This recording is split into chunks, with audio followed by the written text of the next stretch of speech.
Dow Jones Industrial Average higher by 0.8%. The S&P 500 flat just barely to the upside, but the NASDAQ, that is lower right now. Some pressure from NVIDIA after those earnings report.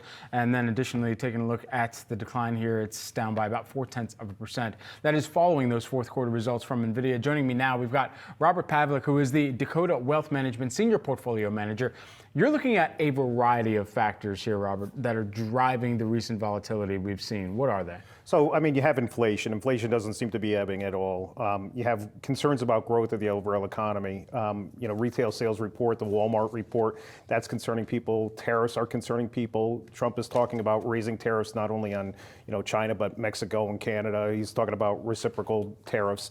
I think all those things came together, especially with a market that was trading around, 23 times. And, you had a lot of run up in some of these big momentum, highly traded trader type stocks like AppLovin and Palantir. And I think that all sort of came together at one point, and people started to, move to the exit, and, selling begets more selling. Is it a problem for the overall economy? I mean, growth is certainly, small. It's being reduced. I mean, we're looking at GDP of 2.3%, something like that. I had been saying, even since I've been on since January, that I thought GDP growth was going to be 2 and 2.5%. It's not the worst. I mean, it was kind of like what we experienced during the Obama administration. We were growing, and the market did okay, but you're not just seeing it go gangbusters. You have to sort of really pick your spots in this market. And so with that in mind, and it sounds like a lot of the economic inputs that you were mentioning can also contribute to what we heard one of our guests from Stifel earlier say, prepare for a wobbly stock market as a result of that.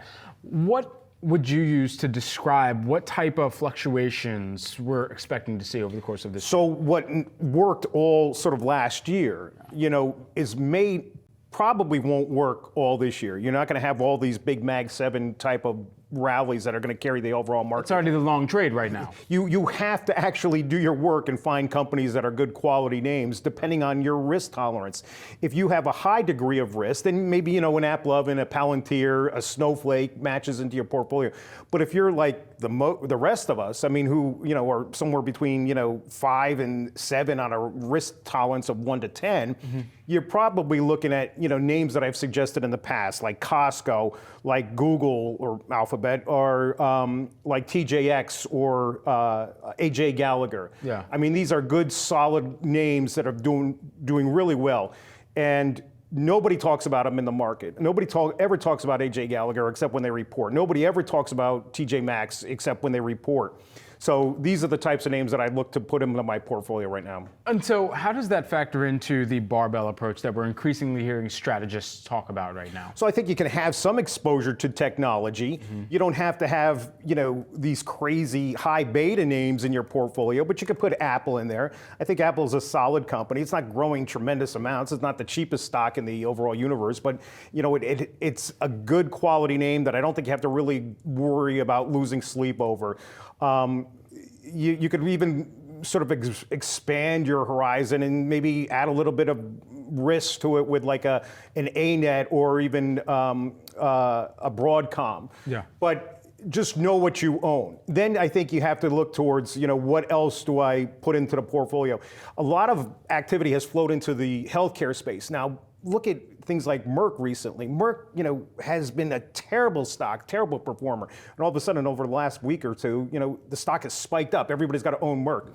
For what reason? I wonder, and I shake my head at some of those trades. But I think if you look towards, some other names in the healthcare space or even in the consumer discretionary space, you don't have to take on a whole bunch of risk. How do you identify an exhausted trade? You mentioned AppLovin and brought that to mind here. That was a name that's been up, 400% over the past year here, and ultimately it's pulled back quite a bit from some of those highs that we've seen as well. And a lot of people trying to figure out, okay, with that pullback, is the trade fully exhausted at this juncture because of the beta that you were talking about?